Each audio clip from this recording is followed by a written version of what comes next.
परमेश्वर पिता का धन्यवाद हो इस समय के लिए कि एक बार फिर से मैं और आप इस सुंदर समय में, एक ऐसे समय में जहाँ पे मैं समझता हूँ कि हमारी दिनचर्या का एक बहुत अहम हिस्सा है कि हम परमेश्वर के वचन में से सुने।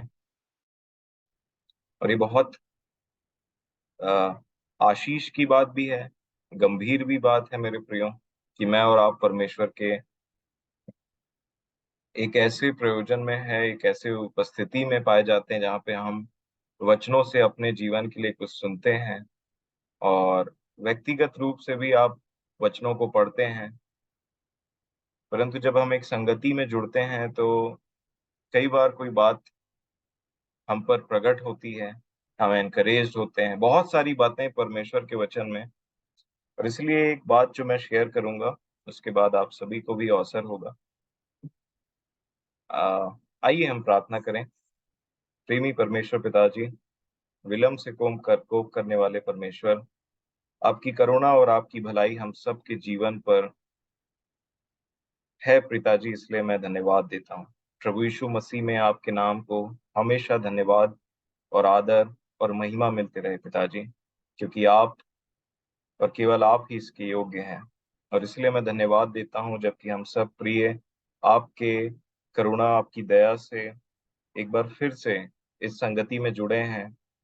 मैं धन्यवाद देता हूँ गवाहियों के लिए, मैं धन्यवाद देता हूँ उन सारी बातों के लिए जो मिल करके प्रभु यीशु मसीह के द्वारा आपको धन्यवाद और आदर और महिमा देते हैं।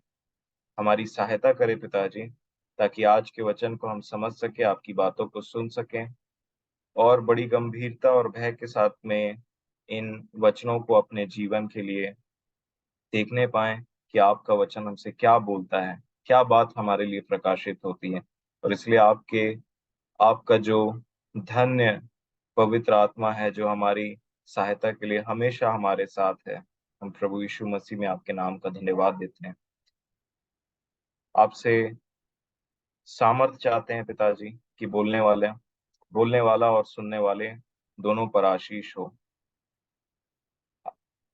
हर बातों में आपकी ओर ताकते हैं और धन्यवाद के साथ में ये विश्वास करते हैं कि प्रभु यीशु मसीह में, उस आत्मा में हो करके आप हमेशा हमारे साथ हैं। धन्यवाद देते हैं पिताजी। आगे की सारी बातों को आपके हाथों में सौंपते हैं।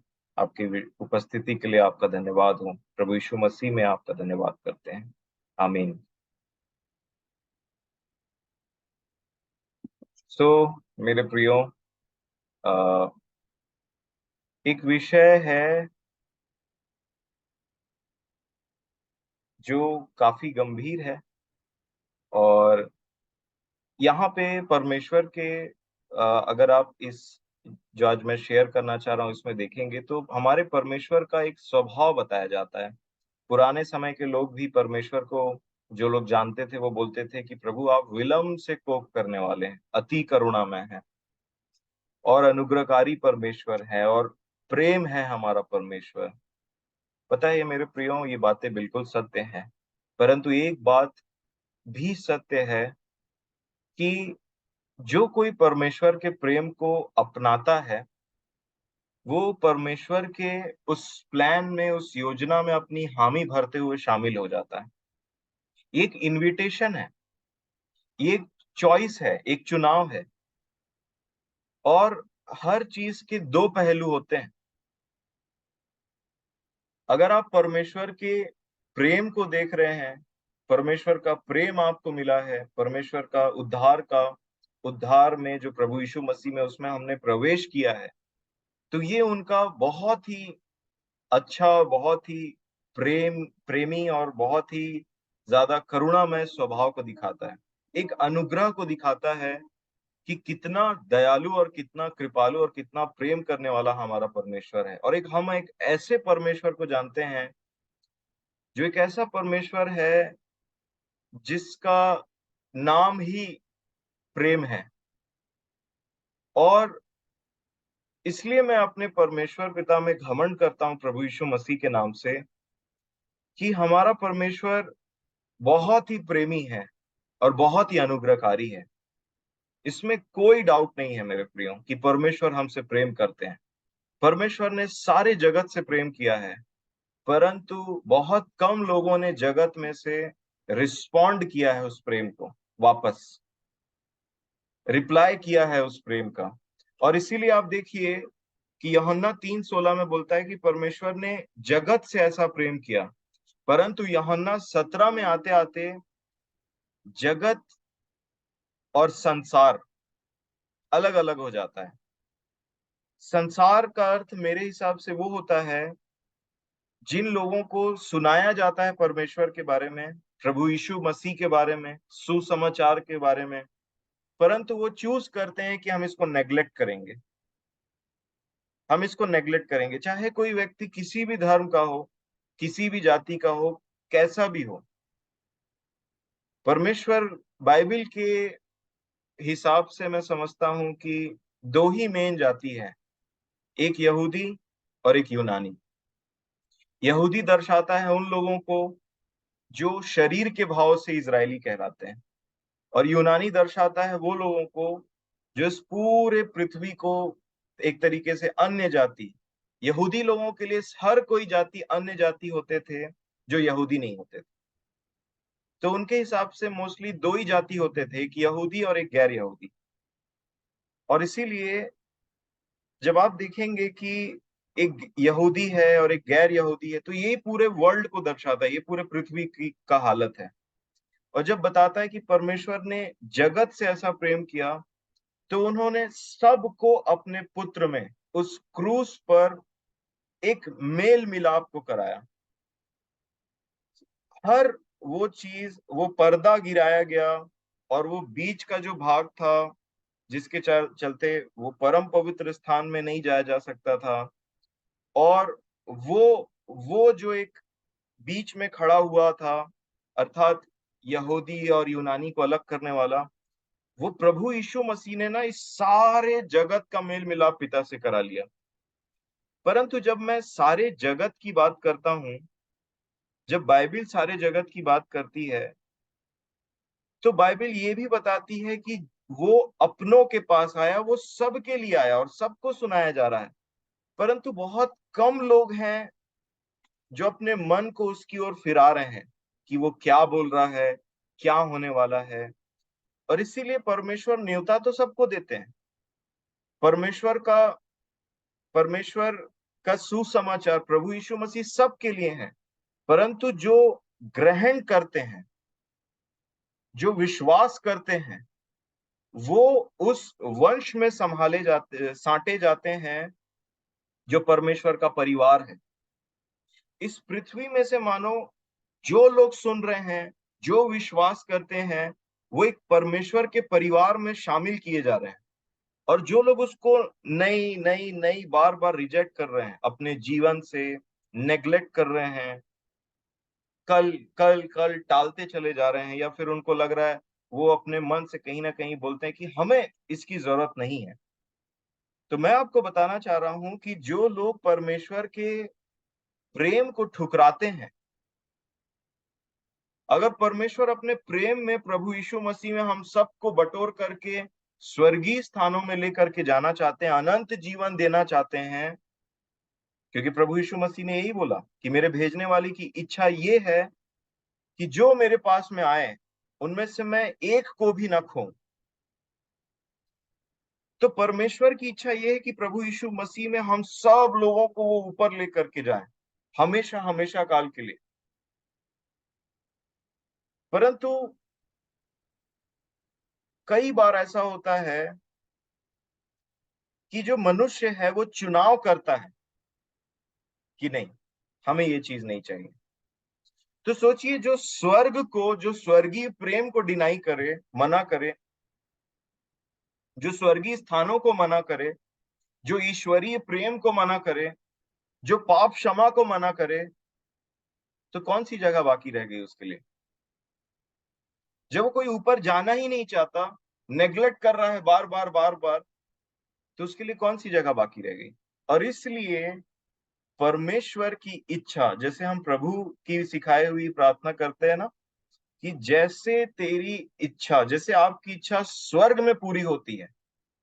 इसका मतलब स्वर्ग एक ऐसा जगह है जहां परमेश्वर की इच्छा पूरी होती। और इसीलिए पृथ्वी पर भी मेरे और आपके जीवन में जब हम उस स्वर्गीय प्लानिंग में, स्वर्गीय इच्छा में अपने आप को विश्वास के द्वारा जब हम उस परिवार में साटे जाते हैं जो स्वर्गीय है, जो नई सृष्टि है, तो मेरे और आपके जीवन में परमेश्वर की इच्छा पूरी होती। परमेश्वर की इच्छा, पहले मैं आपको पता है परमेश्वर की इच्छा, परमेश्वर की इच्छा ऐसा बोलता था,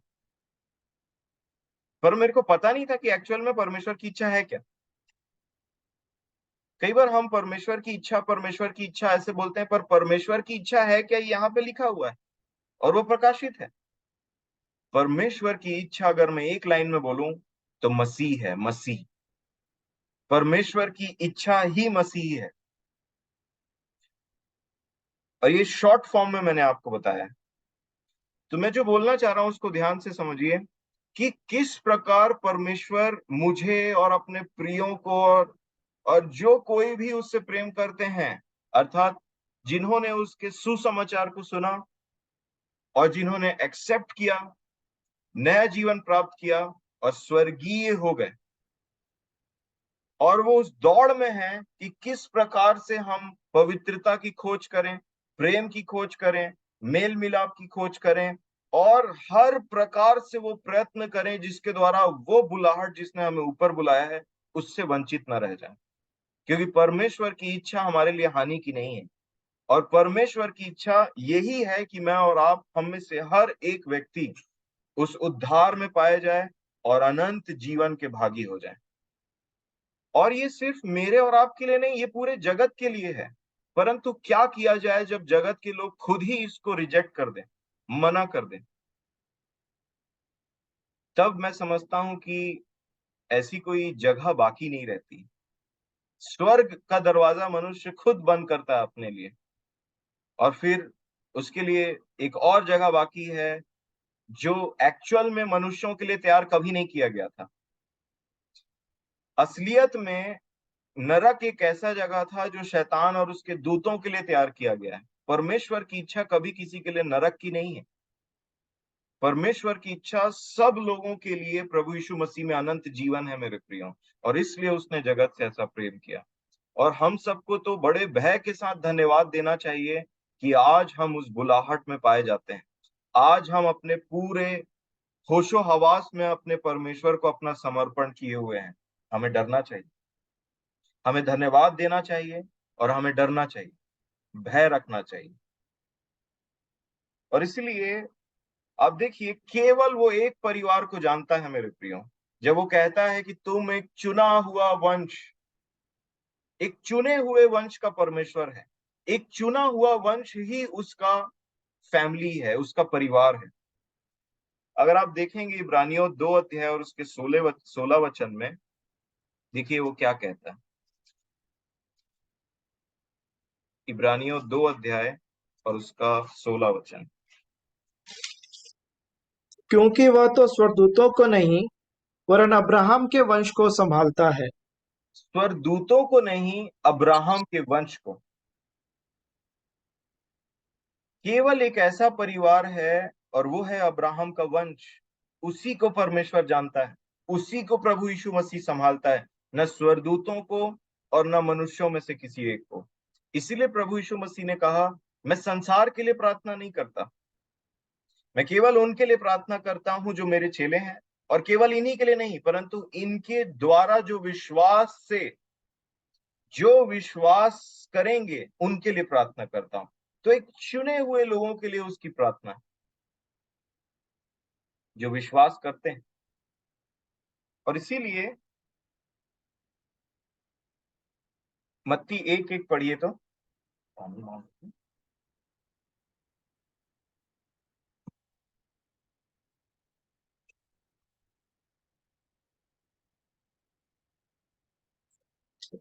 मत्ती 1 का 1। अब्राहम की संतान, दाऊद की संतान, यीशु मसीह की वंशावली। अब्राहम की संतान, दाऊद की संतान और यीशु मसीह की वंशावली। आपने कभी ध्यान दिया कि मत्ती रचित सुसमाचार का पहला जो नई वाचा, नया नियम जो शुरू हो रहा है, उसका पहला नाम है अब्राहम। क्योंकि केवल अब्राहम ही है जिसके द्वारा वो परमेश्वर का परिवार है। और इसलिए ये जो अब्राहम की संतान, दाऊद की संतान और यीशु मसीह की वंशावली बोलता है, तो यीशु की वंशावली क्या होती है? आप देखेंगे कि वंशावली यीशु में आकर के रुक जाता है। आप देखेंगे कि बहुत लंबी वंशावली का वर्णन किया गया है और वो वंशावली यीशु में आकर के रुक जा रहा है। तो क्या उसके बाद फिर हम ये वंश में कैसे शामिल होते हैं? यूहन्ना 1 अध्याय और उसका 11 और 12 वचन को पढ़िएगा।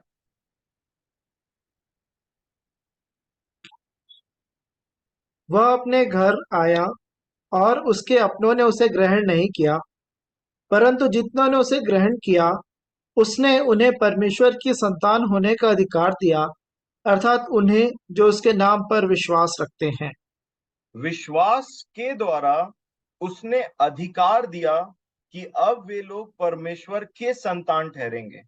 जितने यीशु मसीह को ग्रहण करते हैं, जितने उस पर विश्वास करते हैं, उनको वो अपने आप परमेश्वर का संतान बनाता है। ये है वो वंशावली।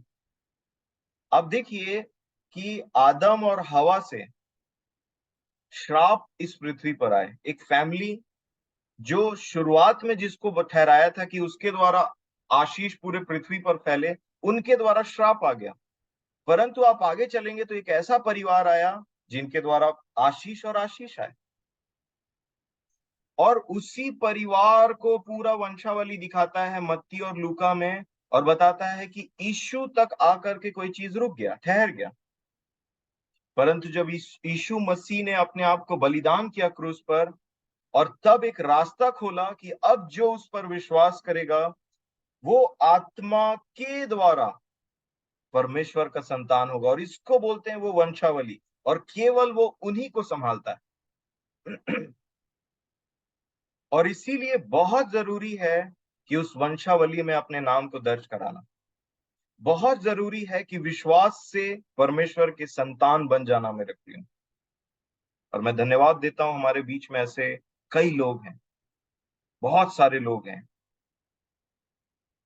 जो इस जीवन को प्राप्त किए हैं। सो परमेश्वर का एक रूप यहाँ पे बताया गया है जो मैं आज आपके सामने रखना चाह रहा हूं। कि देखिए, विश्वास से हम प्रभु यीशु मसीह के लहू के द्वारा उस उद्धार में प्रवेश करते हैं, परंतु यही इनफ नहीं होता है। इसके बाद का जो जीवन है, विशेष करके मैं आपका ध्यान नूह के जहाज के ऊपर ले जाना चाहूंगा। नूह को बोला गया कि नूह, मैं तुमको बचाना चाहता हूं, तुम्हारे परिवार को बचाना चाहता हूं। और नूह के समय में आप देखिए कि बहुत लंबे समय तक परमेश्वर ने वेट किया। एक लंबे समय तक परमेश्वर ने नूह को भी अवसर दिया और उस समय के लोगों को भी अवसर दिया, परंतु कितनों ने उसकी बात को सुना। और ये परमेश्वर के एक गुण को प्रकट करता है कि इससे पहले परमेश्वर अपने कोप को, प्रकोप को, गुस्से को प्रकट करे, उससे पहले वो प्रेम करता है। और जो लोग उस प्रेम को ठुकरा करके बार बार ठुकराते रहते हैं, तब वो लोग कोप को देखते हैं। और इसलिए मैं आपको बताना चाहूंगा, परमेश्वर की इच्छा कभी भी गुस्से की नहीं है किसी के लिए। वो सबसे पहले अपने प्रेम को इतना देता है, इतना देता है। और जब कोई व्यक्ति बार बार उसको रिजेक्ट करे, तो मैं आपको बताना चाहता हूं, नर्क के सिवा और किसी कोई जगह नहीं है ऐसे व्यक्ति के लिए। और इसीलिए अगर आप यूहन्ना रचित सुसमाचार 3 अध्याय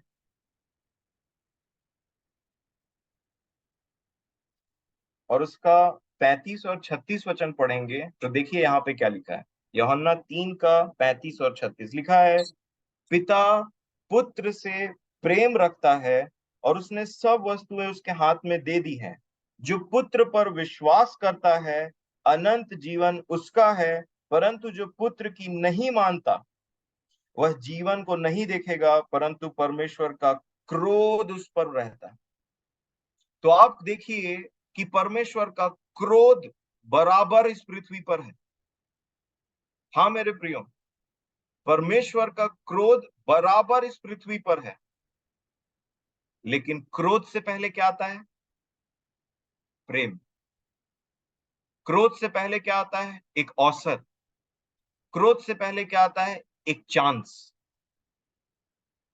नीनवे नाश होने वाला है, परंतु उससे पहले एक संदेश आता है। और संदेश इसलिए दिया जाता है क्योंकि इच्छा नाश की नहीं है। योना जानता था अपने परमेश्वर को कि उसका परमेश्वर एक दयालु और अनुग्रहकारी और विलंब से कोप करने वाला परमेश्वर है। और इसीलिए योना ने बोला, मैं जानता था तू यही काम करे, मैं जानता था तू एक प्रेमी परमेश्वर है, एक दयालु परमेश्वर है। और ये हमारा परमेश्वर है मेरे प्रियो। तो याद रखिए, इससे पहले कि उसका क्रोध आए, उससे पहले एक अवसर आता है, उससे पहले एक प्रेम आता है, और बहुत बड़ा अवसर रहता है। और जो लोग, और इसीलिए यहाँ पे क्या लिखा है, जो पुत्र जो पुत्र पर विश्वास करता है अनंत जीवन उसका है, परंतु जो पुत्र की नहीं मानता वो जीवन को नहीं देखेगा, परंतु परमेश्वर का क्रोध उस पर बना रहता है। बना रहता है का मतलब, परमेश्वर का क्रोध इस पृथ्वी पर पाप के चलते बना हुआ है, परंतु पुत्र ही है जिसमें बचाव है। पिछले दिनों में हमने ये वचन को देखा था। मत्ती रचित सुसमाचार उसका 3 अध्याय निकालिए, मत्ती 3 और उसका 7 वचन को देखिए। मत्ती 3 का 7। जब उसने बहुत से फरीसियों और सदूकियों को बपतिस्मा के लिए अपने पास आते देखा, तो उनसे कहा, हे सांप के बच्चों, तुम्हें किसने जता दिया कि आने वाले क्रोध से भागो? परमेश्वर का क्रोध तो है, परंतु यहां पे बोल रहा है कि तुम्हें किसने जता दिया कि क्रोध से भागने का है। परंतु देखिए, वही बात समझने की है कि उसका क्रोध उन लोगों पर बना हुआ है जो पुत्र को जानते हुए भी नहीं मानते, पुत्र की नहीं सुन रहे हैं, पुत्र पर विश्वास नहीं कर रहे हैं, क्योंकि पुत्र में ही बचाव है। यीशु मसीह में ही मेल मिलाप है परमेश्वर से, वही सुरक्षा है। जैसा नूह के समय में बोट में ही, जहाज के अंदर में ही सुरक्षा थी। कोई भाग नहीं सकता था उससे। और इसीलिए परमेश्वर का वचन कहता है कि भागो मत, भागो मत, बच जाओ। आप जब तक भागते रहेंगे, जब तक भागते रहेंगे, आपके अंदर में एक हड़बड़ाहट रहेगी, आपके अंदर में एक अजीब सा भय रहेगा। परंतु जब आप बच जाएंगे, जब आप नाव के, जहाज के अंदर में हैं मेरे प्रियो, तब आप भाग नहीं रहे, आप बचे हुए हैं। और इसीलिए कहता है कि परमेश्वर का क्रोध उन लोगों पर है, उन लोगों के लिए है जो पुत्र की नहीं सुनते। परंतु, और फिर यूहन्ना कह रहा है कि तुम्हें किसने जता दिया कि आने वाले क्रोध से भागने का है? भागने का नहीं है, क्योंकि परमेश्वर ने बचाव के लिए एक जगह तैयार किया है। रोमियो की पत्री उसका 5 अध्याय और 9 वचन में लिखा है। रोमियो 5 और 9 में देखिए क्या लिखा है। रोमियो 5 के 9 में, अतः जबकि हम सब उसके लहू के कारण धर्मी ठहरे, तो उसके द्वारा परमेश्वर के क्रोध से क्यों ना बचेंगे? परमेश्वर के क्रोध से क्यों न बचेंगे, वो कहता है। उधर कह रहा है कि तुम्हें किसने जता दिया कि आने वाले क्रोध से भागो, और इधर कह रहा है, एक भागने वाले लोग हैं जो कभी भाग नहीं पाएंगे, और एक बचने वाले लोग हैं जो कभी नाश नहीं होंगे। और ये केवल 2 कैटेगरी है मेरे प्रियो। और ये 2 कैटेगरी के बीच में जो डिवाइडिंग लाइन है वो केवल प्रभु यीशु मसीह। कि केवल वो लोग, वो कलीसिया जो प्रभु यीशु मसीह की देह है, वही बच जाएगी, बाकी एक भी नहीं बचेगा, एक भी नहीं बच पाएगा। याद रखिएगा आप, क्योंकि उसने बोला कि मैं तुझ पत्थर पर अपनी एक कलीसिया बनाऊंगा, जिस पर अधोलोक के फाटक कभी प्रबल नहीं होने पाएंगे। जो क्रोध से बचा हुआ है परमेश्वर के, क्योंकि वो लहू की छाप लगाए हुए है, और जो अधोलोक से बचे हुए लोग हैं, तो देखिए कैसा प्रेम पिता ने हमसे किया है कि हमको, हमारे ऊपर में उसका कोप नहीं है, क्रोध नहीं है, परंतु हमारे, मेरे और आपके लिए बचाव है। तो उसके क्रोध से भागने का नहीं है, बचने का है। और इसीलिए ये जो, ये कोप की बात कर रहा है ना, क्रोध की बात कर रहा है, ध्यान से पढ़िए बाइबल, परमेश्वर के क्रोध का वर्णन कई जगह में है। ऐसे ही ऐसे काम करने वालों के ऊपर में परमेश्वर का क्रोध आता है। परमेश्वर के क्रोध से क्यों ना बचेंगे, ये बोलने वाले पौलुस हैं। अर्थात परमेश्वर के उस प्रेरित को बहुत अच्छे से पता था कि आने वाले समय में परमेश्वर का एक कोप, एक क्रोध आ रहा है इस पृथ्वी के ऊपर में। और सेम बात को पतरस ने अपनी पत्री में लिखा। उन्होंने भी नूह का एग्जाम्पल, ये बहुत गौर करने वाली बात है कि परमेश्वर के एक ऐसे जन, एक ऐसे प्रेरित ने अपनी दोनों पत्रियों में नूह का वर्णन किया है, पहला पत्रस और दूसरा पत्रस दोनों में, और उसके जीवन से कुछ बताना चाह रहा है।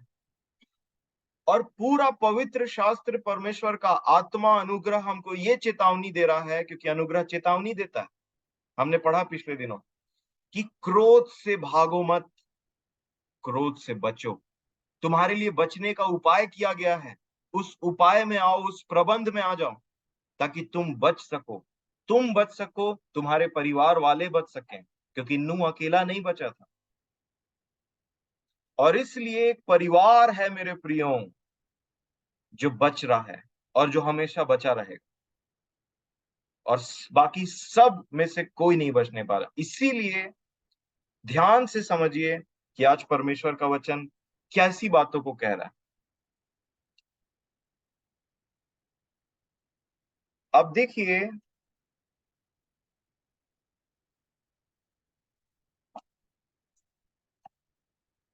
पहला पत्रस की पत्री, पहला पत्रस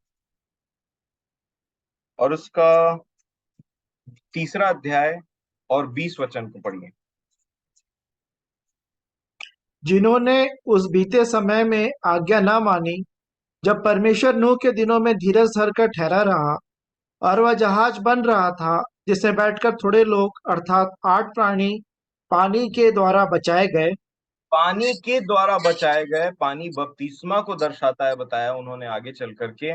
पर मैं आपका ध्यान पूरा और पूरा 20 वचन में रखना चाहता हूं। मैं धीरे धीरे पढ़ूंगा, आप अपने पवित्र शास्त्र में से देखिए। जिन्होंने उस बीते समय में आज्ञा न मानी, मतलब उनको आज्ञा बताया गया था, उनको कुछ बताया गया था, परंतु उन्होंने नहीं माना। नंबर 2, कब की बात हो रही है? जब परमेश्वर नूह के दिनों में धीरज धर के ठहरा रहा। परमेश्वर का धीरज उस जहाज के बनने को दर्शाता है।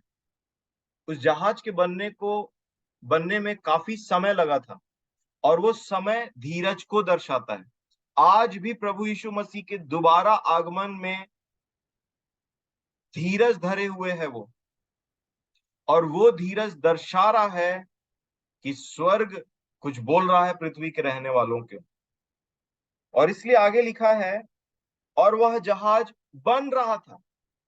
उतना समय ऐसा ऐसा टेक्नोलॉजी नहीं था।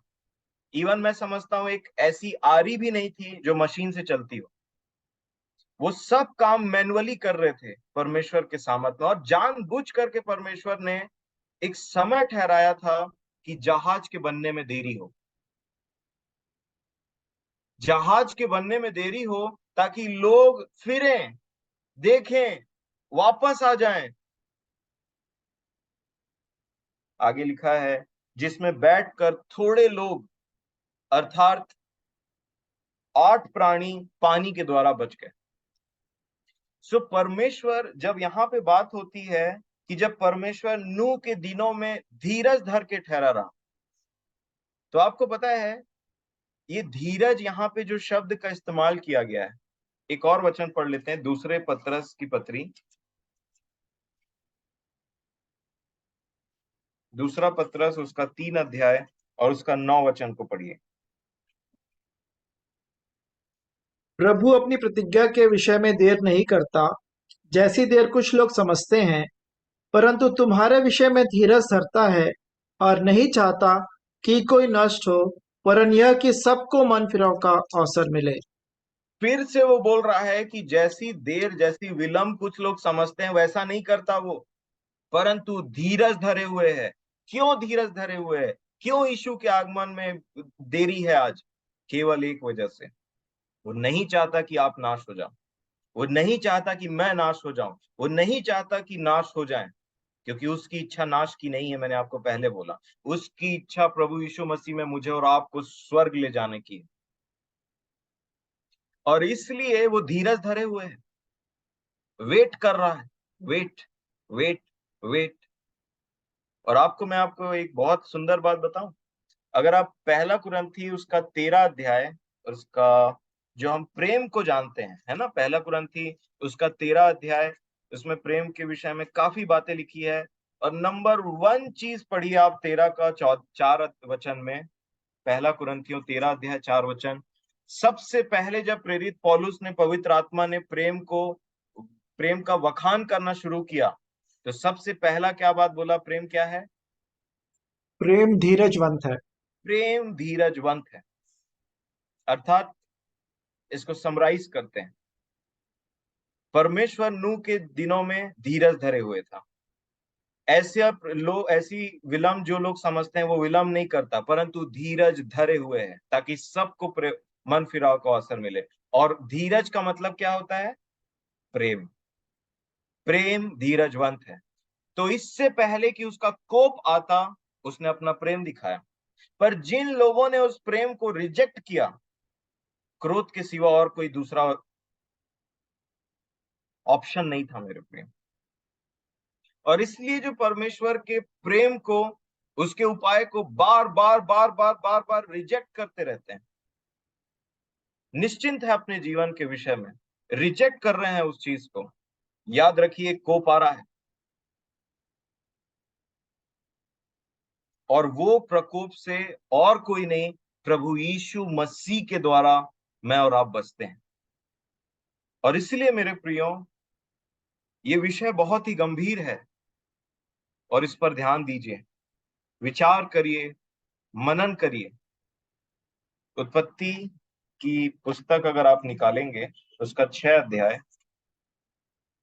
उत्पत्ति 6 और उसका 3 में ऐसा लिखा है, तब यहोवा ने कहा, मेरा आत्मा मनुष्य से सदा लो वाद विवाद विवाद करता न रहेगा, क्योंकि मनुष्य भी शरीर ही है। मैं हमेशा उसके पीछे नहीं पड़ा रहूंगा, मेरा धीरज हमेशा वेट नहीं करता रहेगा, हमेशा नहीं मेरा आत्मा उससे विवाद करता रहेगा, नहीं, हमेशा के लिए नहीं है, ये एक समय है। और इसीलिए अगर आप देखेंगे 5 वचन में, उत्पत्ति 6 का 5 में लिखा है, यहोवा ने देखा कि मनुष्यों की बुराई पृथ्वी पर बढ़ गई है, और उनके मन के विचार में जो कुछ उत्पन्न होता है वह निरंतर बुरा ही होता है, और यहोवा पृथ्वी पर मनुष्यों को बनाने से पछताया, और वह मन में अति खेदित हुआ। और 7 वचन में लिखा है, तब यहोवा ने कहा, मैं मनुष्य को जिसकी मैंने सृष्टि की है पृथ्वी के ऊपर से मिटा दूंगा, क्या मनुष्य, क्या पशु, क्या रेंगने वाले जंतु, क्या आकाश के पक्षी, सबको मिटा दूंगा, क्योंकि मैं उनके बनाने से पछताता हूं। लिखा है इंग्लिश में कि परमेश्वर को उसके हृदय में बहुत ज्यादा शोक हुआ, बहुत ज्यादा दुख पहुंचा, कि जिस मनुष्य को मैंने बनाया, किसी और पर्पस से बनाया, आज वो किस दशा में पहुंच गया। और तब बात आई, मैं सबको नाश कर दूंगा, मैं सबको खत्म कर डालूंगा। और ये बताता है परमेश्वर के प्रकोप को। लेकिन जो लोग परमेश्वर को अच्छे से जानते हैं, अर्थात मैं और आप, वो इस बात को जानते हैं कि वो प्रेमी परमेश्वर है, और इससे पहले कि उसका कोप आए, क्रोध आए, वो अवसर देने वाला परमेश्वर है। वो प्रेम करता है, प्रेम में मिलाना चाहता है। वो हर प्रकार से कोशिश करता है अपने लोगों को भेज करके, वचन के द्वारा, नाना प्रकार के माध्यम से, आप सोच भी नहीं सकते ऐसा। बार बार बार बार बड़े यत्न से वो भेजता है अपने लोगों को आपके पास में, मेरे और आपके पास में। परंतु जो उसको कंटिन्यूअसली सुन रहे हैं और रिजेक्ट कर रहे हैं, नेग्लेक्ट कर रहे हैं, मेरे प्रियो सोचिए, एक कोप आ रहा है, एक क्रोध आ रहा है परमेश्वर का, जिससे वो व्यक्ति या ऐसे लोग बच नहीं पाएंगे। और इसलिए जब हम सुसमाचार की बात करते हैं, जब परमेश्वर के वचन की बात करते हैं, तो अवश्य है पहले प्रेम की चर्चा बहुतायत से की जाए, बड़े रूप से की जाए, लेकिन ये भी अवश्य है कि सिक्के के दूसरे पहलू को छिपाया ना जाए। और इसलिए आप देखिए कि बहुत जरूरी है एक भय रखना अपने अंदर में, बहुत जरूरी है एक चेतना रखना अपने अंदर में, बहुत जरूरी है थरथराते रहना अपने अंदर में। अगर आप इब्रानियों की पत्री उसका 11 अध्याय और 7 वचन पढ़ेंगे, इब्रानियों 11 का 7 पढ़िए, नूह के बारे में एक बात लिखी हुई है। इब्रानियों 11 अध्याय 7 वचन। विश्वासी से नूह ने उन बातों के विषय में जो उस समय दिखाई ना पड़ती थीं, चेतावनी पाकर भक्ति के साथ अपने घराने के बचाव के लिए जहाज बनाया, और उसके द्वारा उसने संसार को दोषी ठहराया और उस धर्म का वारिस हुआ जो विश्वास से होता है। इब्रानियों 11:7 में ऐसा लिखा है, जिस चीज को हम देखते हुए आ रहे हैं कि विश्वास ही से, अर्थात नूह के पास जब ये परमेश्वर का वचन पहुंचा, जिस प्रकार मेरे और आप तक पहुंचता है, तो नूह ने सबसे पहले उस पर विश्वास किया कि हाँ, ये सच बात है कि परमेश्वर का क्रोध आने वाला है, परमेश्वर का कोप आने वाला है। और इस पर विश्वास उसने सबसे पहले किया, और उस विश्वास का परिणाम क्या हुआ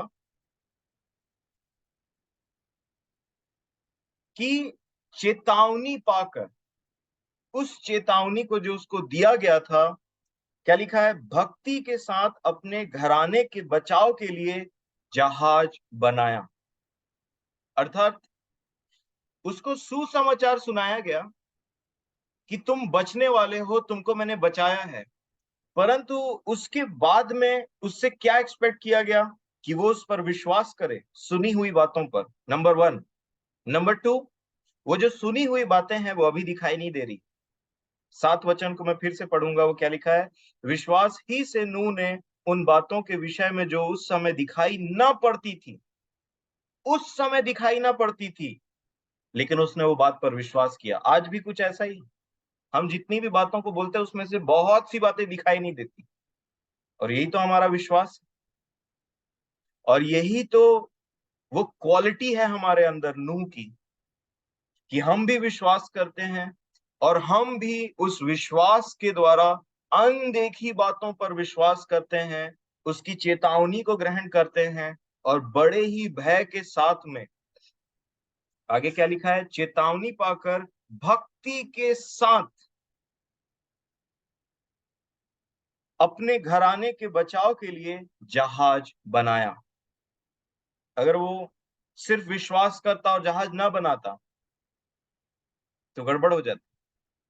परंतु उन्होंने विश्वास किया, और विश्वास के द्वारा वो कार्यों को करना आरंभ किया, और बड़े चेतावनी, बड़े भय के साथ, इंग्लिश में ऐसा लिखा हुआ है कि इन रेवरेंट फियर, एक भय के साथ में चेतावनी पाकर भक्ति के साथ अपने सारे घराने के बचाव के लिए जहाज बनाया, और उसके द्वारा उसने संसार को दोषी ठहराया, और उस धर्म का वारिस हुआ जो विश्वास से होता है। और इसलिए मेरे प्रियो, जब हम ये सुसमाचार सुनते हैं, इन वचनों को सुनते हैं, तो आनंद पहुंचता है, ये अवश्य है, क्योंकि वो परमेश्वर के प्रेम को दर्शाता है। लेकिन उसका दूसरा पार्ट ये है कि मेरे और आपके अंदर में एक भय होना चाहिए, एक रेवरेंट फियर होना चाहिए। एक ऐसा भय होना चाहिए कि मुझे उस भय के द्वारा उस जहाज को बनाना है, क्योंकि आने वाला एक क्रोध आ रहा है। और इसलिए जो हम यहाँ पे सीखते हैं वो बात ये है कि सबसे पहले परमेश्वर का प्रेम प्रकट होता है। और जो लोग प्रेम को रिजेक्ट करते रहते हैं, करते रहते हैं, करते रहते हैं, जो उस धीरज को तुच्छ जानते हैं, तो आने वाला क्रोध भी उनका इंतजार कर रहा है। कोई भी व्यक्ति परमेश्वर को ठग नहीं सकता। गलातियों की पत्री में ऐसा लिखा हुआ है कि परमेश्वर ठट्ठों में नहीं उड़ाया जाता। कोई मजाक नहीं कर सकता परमेश्वर के साथ में, कैसे भी जीवन बिता करके। और इसलिए हमें डरना चाहिए। अगर आप रोमियो की पत्री उसका दूसरा अध्याय देखेंगे, रोमियो 2 और उसका 4 और 5 वचन पढ़िए। क्या तू उसकी कृपा और सहनशीलता और धीरज रूपी धन को तुच्छ जानता है? क्या यह नहीं समझता कि परमेश्वर की कृपा तुझे मन फिराव को सिखाती है? ये धन को देखिए, वो धन जो हमारे लिए बिखेरा गया और इस संसार के लिए, जगत के लिए बिखेरा गया है। नंबर 1 कृपा, नंबर 2 धीरज, सहनशीलता और धीरज, ये सब प्रेम के गुण हैं। कोई किसी पर तब तक कृपा नहीं कर सकता, सहनशील नहीं हो सकता, धीरज नहीं धर सकता जब तक वो उससे प्रेम ना करे। और परमेश्वर ने जगत से प्रेम किया, इसलिए वो धीरज धरता है। परमेश्वर ने मेरे और आपसे प्रेम किया, इसलिए वो सहनशील है, पुराने पापों को स्मरण नहीं करता और हमें अनुग्रह देता है, हमारी सहायता करता है हमें आगे पवित्रता में बढ़ने के लिए। और वो कृपालु है, बहुत बड़ी दया है उसकी। लेकिन कोई, पता है आपको, मनुष्य क्या करता है? इसको तुच्छ जानता है। और आगे क्या लिखा है? क्या तू इन बातों को तुच्छ जानता है? क्या यह नहीं समझता कि परमेश्वर की कृपा तुझे मन फिराव को सिखाती? मन फिराव का मतलब अपने चाल चलन से परमेश्वर की ओर मुड़ना, परमेश्वर की बातों, परमेश्वर की इच्छा की ओर मुड़ना, अंधकार से ज्योति की ओर में मुड़ना, इसको मन फिराव बोलते हैं। जिस कोर्स में, एक मैच, मान लीजिए मैं अपने पुराने जीवन में ऐसे स्ट्रेट चल रहा था रोड में, मैंने सुना, प्रभु का अनुग्रह मुझ पर हुआ, उसने मुझे चेतावनी दी, उसने मुझ पर अनुग्रह किया, मुझे बताया, अपने प्रेम का बखान किया, और मैं वहीं से ऐसे करके तुरंत 180 डिग्री वापस मुड़ गया। और इसलिए जब कोई एक व्यक्ति 180 डिग्री वापस मुड़ता है, तो ध्यान रखिए पीछे से भी बहुत सारी चीजें आ रही हैं। क्योंकि जब तक आप इस संसार के रास्ते में चलते रहेंगे कोई तकलीफ नहीं होगा। जैसे ही आप मुड़ेंगे तो समझ लीजिए ये चलते हुए हाईवे से वापस मुड़ना है, समझ लीजिए, अपने कार को लेकर, अपने बस को लेकर के। और कोई चलते हुए हाईवे से जस्ट यू टर्न ले ले, तो बताइए कितना दिक्कत होगा, क्योंकि पीछे से बहुत सारे लोग आ रहे हैं फुल स्पीड में। और इसलिए ये कठिन है। इसलिए ये संसार की रीति से जब एक व्यक्ति फिरता है तो लोग उल्टे सीधी बात करना शुरू करते हैं। आगे लिखा है 5 वचन में, पर तू अपनी कठोरता और हठीले मन के कारण उसके क्रोध के दिन के लिए, क्रोध का दिन का वर्णन फिर से किया गया है, देखिए, उसके क्रोध के दिन के लिए जिसमें परमेश्वर का सच्चा न्याय प्रकट होगा, अपने लिए क्रोध कमा रहा, अपने लिए क्रोध कमा रहा है, बोलता है। मेरे प्रियो, मैं आपको डिस्करेज करने के लिए ये सब वचन नहीं बोल रहा हूं। मैं आपको बताना चाह रहा हूं कि हम कैसी चीजों से बचाए गए हैं। मैं आपको बताना चाह रहा हूं कि किस प्रकार से हमें भय रखना चाहिए, जिस प्रकार से नूह ने रखा। बड़े ही, एक बार जब उनको समझ में आ गया, विश्वास किया, तो काम करना शुरू कर दिया।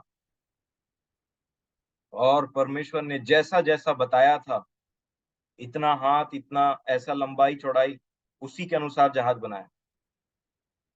क्योंकि अगर वो पैरामीटर नहीं होते, वैसा जहाज नहीं बनाता जैसा बताया गया है, तो जहाज डूब जाता।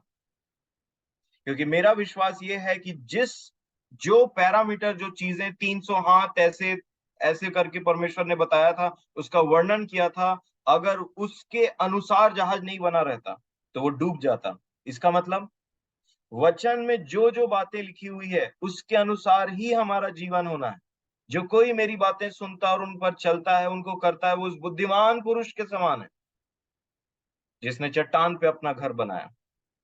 और तभी आपका घर ठहर पाएगा तूफान में और उन सारी विपत्तियों में, जब आपका घर उस चट्टान में बना है। अर्थात वो जहाज कभी भी नहीं टिक पाता अगर नूह की अपनी बुद्धिमानी से बनाया गया था।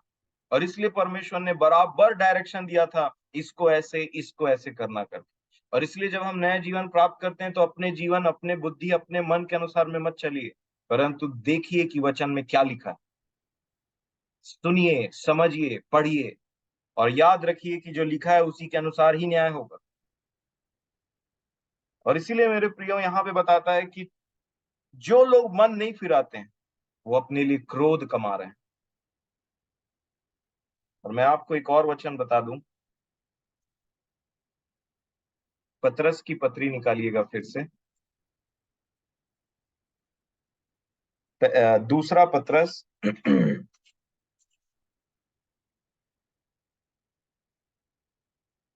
उसका दूसरा अध्याय और उसका 9 वचन।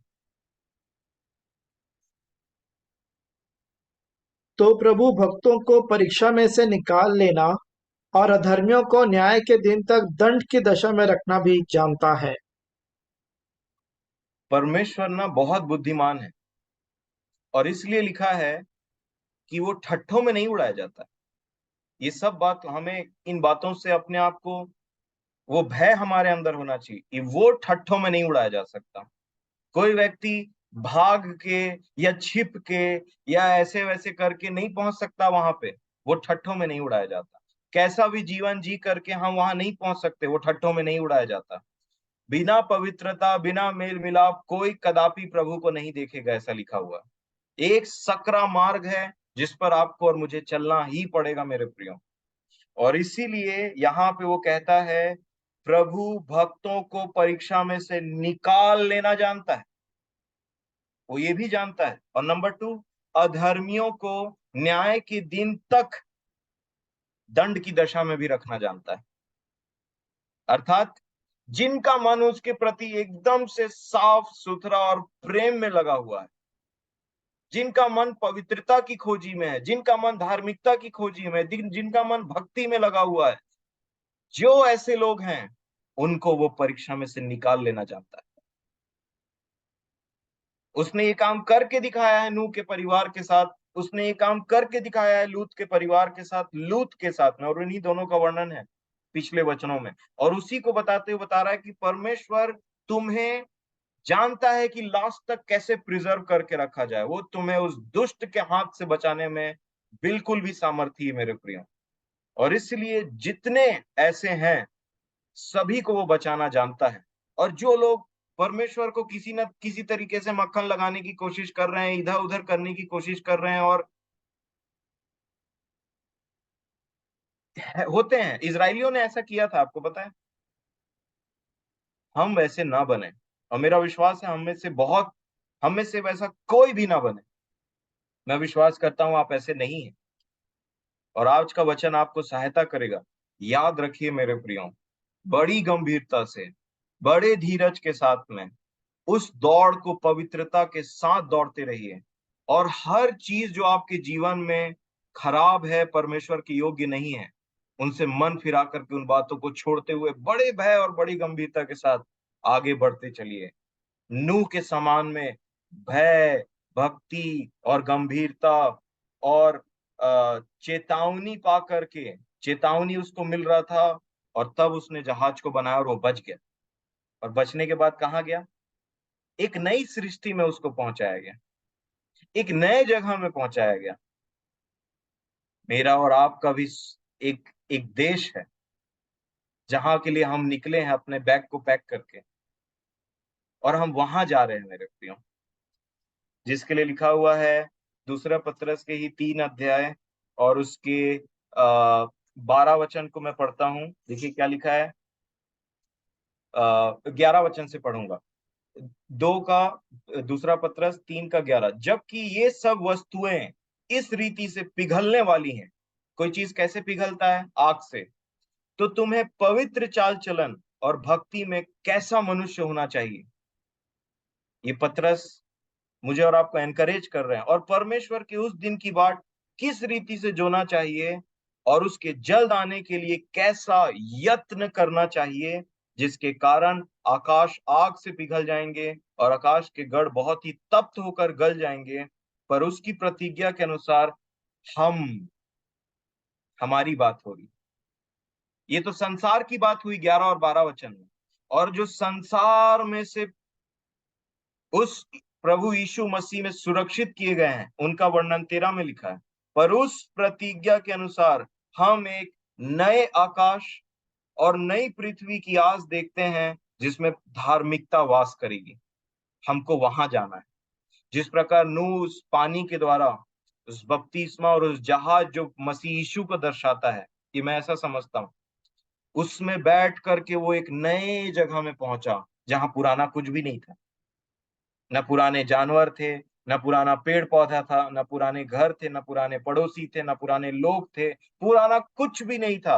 और यहाँ पे बात करता है नए आकाश और नई पृथ्वी में, वहां के लिए हम निकले। ये है प्रतिज्ञा किया हुआ देश। और इसलिए प्रभु आपकी सहायता करें इन वचनों के द्वारा जो आज मैंने और आपने सीखा, और अवसर को बहुमूल्य जानी। ये दिन मुझे और आपको इसलिए देखने के लिए मिला है ताकि हम हर वो कामों से, हर प्रकार के खराब कामों से, जिससे पवित्र आत्मा जो छाप है मेरे और आपके लिए, उसको शोकित न करें मेरे प्रिय। ऐसा चाल चलन न रखें जिससे परमेश्वर का आत्मा शोकित हो जाए, क्योंकि जिस जिस में वो छाप है वही लोग वहां जा पाएंगे।